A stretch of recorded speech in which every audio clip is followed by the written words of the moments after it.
तो welcome dear students, मैं एजाज लदन फिर से एक बार आपका वेलकम करता हूं। तो हमारे सामने यहाँ प्रश्न है, प्रति व्यक्ति आय और राष्ट्रीय आय में अंतर स्पष्ट करें। यानी हमें प्रति व्यक्ति आय और राष्ट्रीय आय में अंतर बताना है, दोनों में क्या डिफरेंस है, क्या फ़र्क है। तो इन दोनों के बीच अंतर बताने से पहले आपको स्पष्ट कराना चाहता हूँ कि ये प्रति व्यक्ति आय क्या होता है और राष्ट्रीय आय क्या होता है। तो चलिए सबसे पहले प्रति व्यक्ति आय को समझते हैं। देखिए, प्रति का मतलब होता है हर, यहाँ पे है व्यक्ति, व्यक्ति का मतलब होता है आदमी, और आय का मतलब होता है इनकम। तो प्रति व्यक्ति आय का मतलब हर व्यक्ति का आय, हर व्यक्ति का कमाई। और राष्ट्रीय का मतलब होता है राष्ट्र का आय का मतलब कमाई। तो राष्ट्रीय आय मतलब राष्ट्र का आय, राष्ट्र का इनकम, यानी राष्ट्र मतलब होता है देश, तो पूरे देश का कमाई को हम राष्ट्रीय आय कहेंगे। तो दोनों में स्पष्ट तो क्लियर है, प्रति व्यक्ति आय मतलब किसी एक व्यक्ति का इनकम, राष्ट्रीय आय मतलब पूरे देश, पूरे राष्ट्र का इनकम। तो आइए इसके अंतर को बारीकी से समझते हैं। और भी यहां पे देखिए,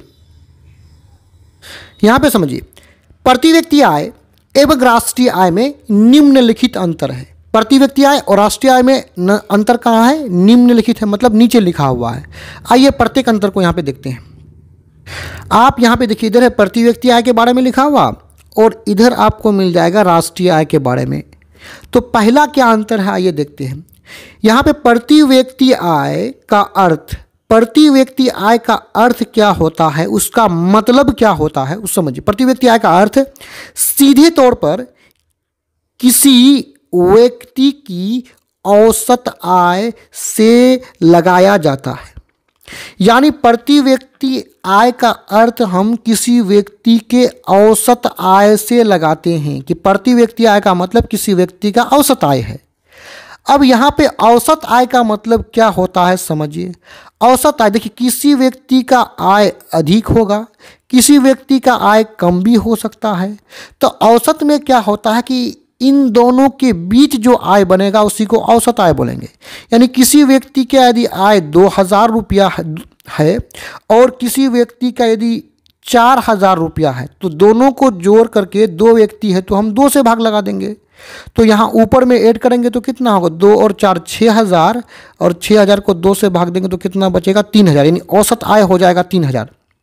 तो औसत आय को हम एवरेजिंग आय बोलेंगे, किसी का अधिक होगा किसी का कम होगा। तो इन दोनों के बीच जो आय बनता है उसी को हम लोग औसत आय बोलेंगे। वहीं पे राष्ट्रीय आय का अर्थ सीधे तौर पर पूरे राष्ट्र की आय से लगाया जाता है। यानी राष्ट्रीय आय जब भी बोलेगा तो हम समझेंगे कि पूरे राष्ट्र का, पूरे देश का ये आय है, कमाई है। आगे देखिए, प्रति व्यक्ति आय के द्वारा देश के प्रत्येक व्यक्तियों के औसत आय को पता लगाया जाता है। यानी प्रति व्यक्ति आय से हम किसी भी देश के जो प्रत्येक व्यक्ति है उसके औसत आय को पता लगाते हैं। वहीं राष्ट्रीय आय की बात करें तो राष्ट्रीय आय द्वारा हमें पूरे देश की आय प्राप्त होता है।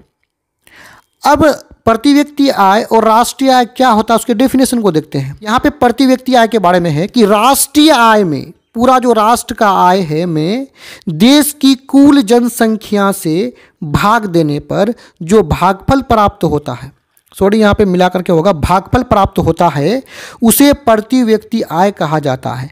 यानी राष्ट्रीय आय में उसी देश के जनसंख्या से हम भाग लगा देंगे, राष्ट्रीय आय में भाग लगाएंगे देश की जनसंख्या से, तो जो भी प्राप्त होगा ना उसको प्रति व्यक्ति आय कहते हैं।